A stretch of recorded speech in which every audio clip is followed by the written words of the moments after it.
Good afternoon. Welcome back to Muddy Boots, South Louisiana, Homestead. I'm Tom. We're taking a look at an old Generac GP 7500E. That means it's a 7.5 kW. I zoom in here, you can see that it's going to be 9.375 on the surge. So basically it's a 7500 kW. If you're looking for what the breakout is on the electrical, there it is. You got 130 amp, 122 40 volt twist lock. It's got two 220, 120 volt duplex outlets on it. That's where your 30 amp is. That's where your 220s are, your circuit breakers for each. It's got an on-off here. On-off still operates. The electric start does not. Hour meter, that doesn't work no more either. There's the battery. That's the reason the electric start doesn't start on its own, because I haven't got it hooked up. I got to get a new battery, get that charged up. In the meantime, I got to figure out a better way to store this other than under the carport. Under the carport's nice because it's out of the weather, but it's hard to get to. I have to drop the roll bar on the tractor, which I'm not a big fan of. So I'm gonna find out a new way to store it. As you can tell, there's been a slight modification to this thing. It's holding a 14.5 gallon Beaver external fuel tank. If you notice the connection up there and the connection right here, that's set up for a boat. I'm not using it as a boat, as you can tell. So we made some modifications. That's the old fuel tank right there. Took some painstaking processes to clean that up. Buy a new fuel gauge for it. Buy a new fuel petcock for it. Even went so far as to clean the inside out because all the gasoline had gummed up and gotten nasty. Subsequently, I had to replace the carburetor. Over here, again, you can see there's some modifications. This is just on here right now, just because I needed a cap to put on there. So, not a big deal. I've got a cap. I'll locate it and put it on there. Not quite sure where I saw one, but I think I know where one is. Again, it's nothing special. As far as the modifications go, they're going to be pretty simple. I tried just going straight from the tank, out of the tank connection, into the tank hose, through the squeeze bulb, into the carburetor. Well, that doesn't work. You got to prime it. You got to be able to shut the fuel off. You got to be able to vent the fuel, which I'm going to do right now. And then it wouldn't draw and draft on its own. One, the hose was way too long. It wrapped around the entire thing. So that really wasn't going to work for me. So what I ended up doing was I put a check valve in, I put a fuel pump in, and I re-hosed the fuel system. So you'll see right here, let's walk around to this other side.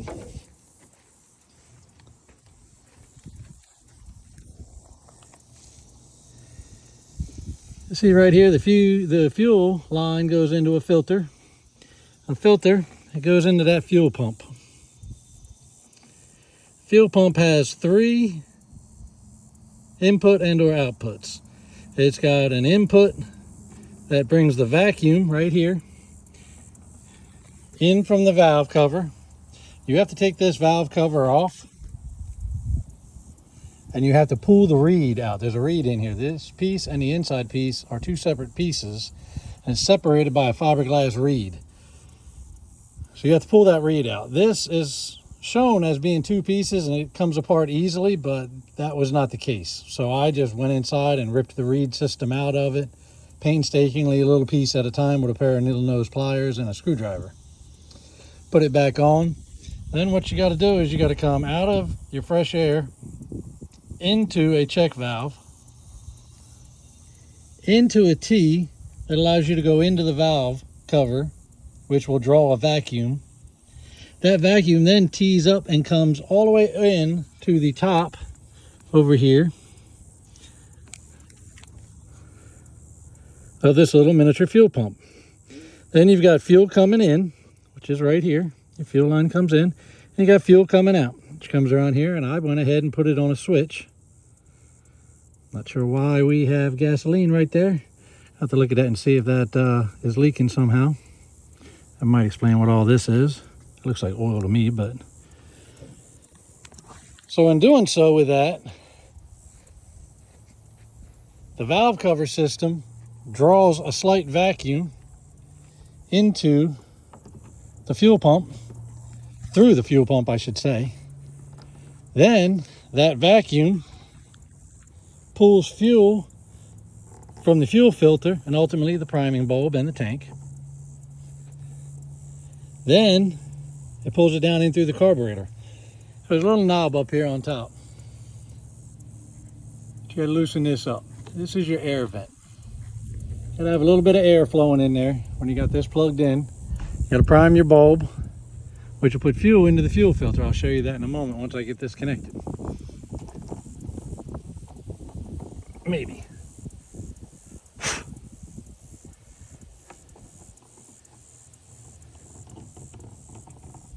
Hang on a second.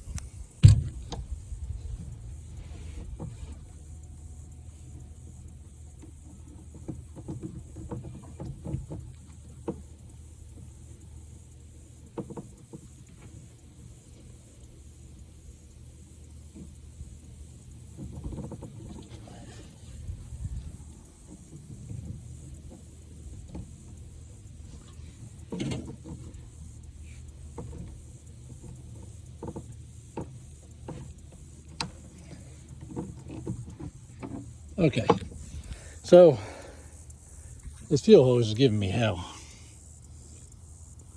Not quite sure why. I'll tell you, one of those things everybody always tells you, but it normally goes on so easy.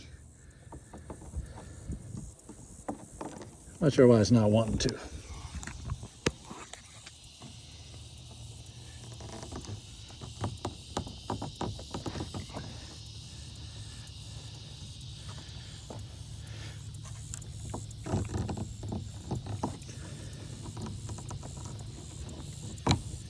Still not on. Okay, hold on a second.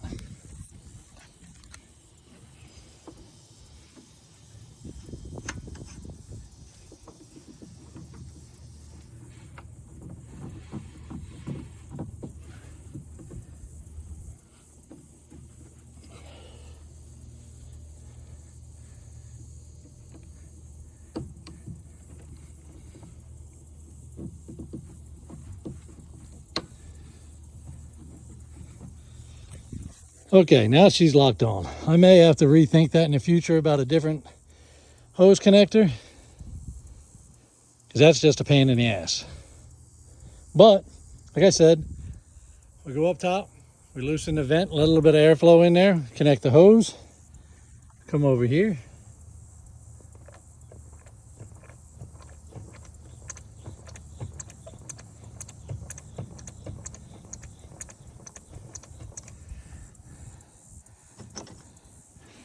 May have to close my vent to prime it first.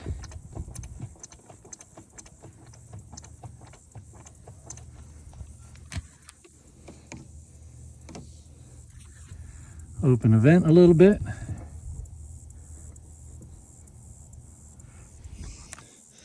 And turn the fuel on because I do have a switch there.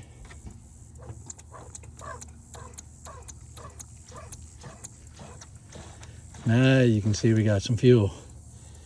And we make sure the fuel switch and turn off on switch is on.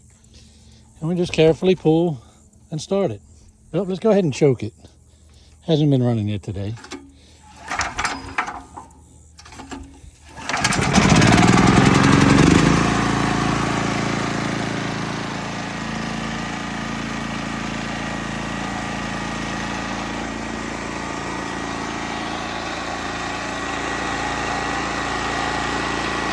Well, there you have it. A standard household portable generator running on a 14-gallon tank.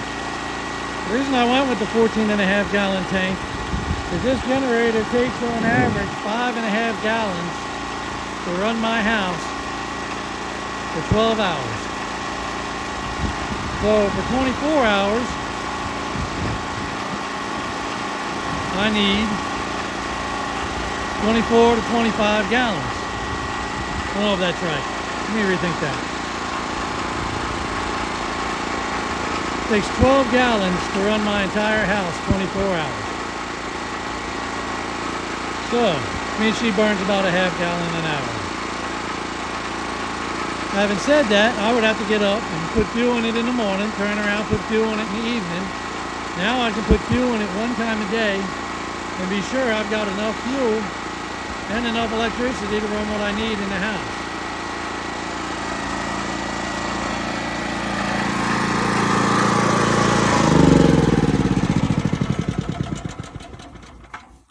For those of you that don't know, we just went through a hurricane scare here in South Louisiana where we thought we were going to get hit, and it didn't turn until about the last day and a half. So we were prepared, we were ready. This bad boy right here was ready. I got my fuel cans over there. I even halfway thought about filling up the fuel pig. But I didn't. That's supposed to be strictly for diesel. I haven't finished working on it yet. I don't want to cross-contaminate it or reutilize it yet, unless I just have to. In the future, I may pick up another tank off of auction at GovPlanet and look at making one for gasoline. My wife's been getting on me about sanding that down so we can paint it. I'm painting it for diesel only, for off-road diesel. So if I get a gasoline one, I'll probably strip it down and paint it as well. But again, pretty easy modification once I figured out what I was doing. You get the fuel tank. Let me turn this vent off so I'm not venting fumes. I'm gonna leave that connected for now. I got the fuel cut off down here. So all it entailed was coming out of the old fuel tank, which is sitting over there. And that hose you see on top that routes around it, it came down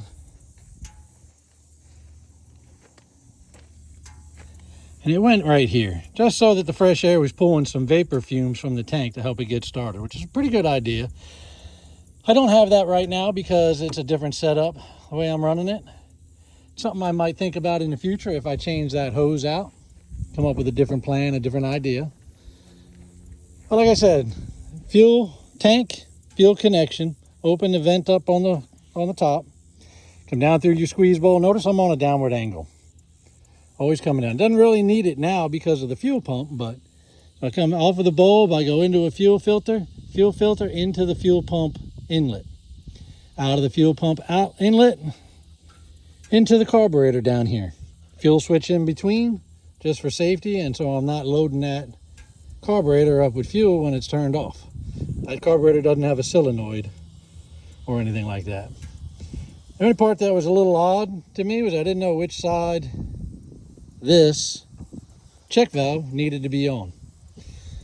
It has to be after the fresh air tap and before the T, because you want air to go that way, being drawn into the valve system.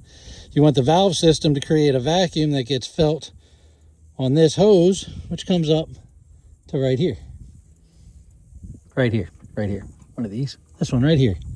So that's your vacuum in on your pump. That creates a vacuum, which draws your fuel in on this line, out on this line, and it goes to your carburetor. Everything else runs standard after that. I picked it up, the whole idea, from another guy online. I can't remember his YouTube page, but I'd like to thank him a lot for giving me the information I needed to be able to do this. All these parts were picked up on Amazon, meaning fuel line, this check valve, this T, some of the fuel clips, the turn-off valve, the fuel pump itself was picked up online. Vever, I bought this tank from Vever. I'm not affiliated with Vever. I don't get sponsored by Vever. If they were interested in something like that, I would entertain that idea. Now, the old tank bolted right here, more or less. So I've got a lot of airspace in here now that keeps my engine cool, which is nice. I really do like that. Put a piece of plywood with some fiberglass underneath it on top, across the two ledges here and here to support the tank. This tank is not bolted down. It can move freely. It's heavy right now because it's full of fuel, but it can move. I have a half-baked idea of getting a second tank just so that I can build a structure that this will sit in. I'll have this tank sitting here. I'll have another tank sitting on top of it at a different elevation. I'll probably put some cross braces or something on whatever cabinet I build so that I can have a second tank on top of there. That way I can have almost 30 gallons of fuel. Now, does that mean I can only fill up every 2 days? No, not really. It almost would go 2.5 days technically, depending on the usage and whatnot. We try not to run the generator that much unless we're just trying to keep the refrigerator and the freezer cold, keep the house at a relative temperature and humidity down, depending on when the hurricane comes in. This time of year, everything's starting to cool off, so it shouldn't be too terrible. But I'd like the second tank just so I have the excess fuel. If I buy another fuel tank from a truck and I build out a second fuel pig, then I won't have to worry about that. But standard Generac construction / portable generator, Beaver external fishing boat fuel tank, couple pieces and parts from Amazon, being the check valve right here. Notice check valve has arrows on it. Make sure you observe which way they go. I put it in backwards the first time after I put it in the wrong place. Standard T, brass T, standard fuel on-off switch for the fuel, and then the fuel pump itself, which I have mounted right behind this panel on the back side. Pretty simple, cut and dry. Well, that's it for today. Stay tuned and we'll have another project. If you haven't already, please like and subscribe. It helps out greatly. YouTube and everybody have their logarithms that they work. But give me a holler, let me know what you think. Send me some comments whether you like it, you don't like it. If you want to do it yourself and you have any questions, let me know. We'll see what we can do. All right, bye.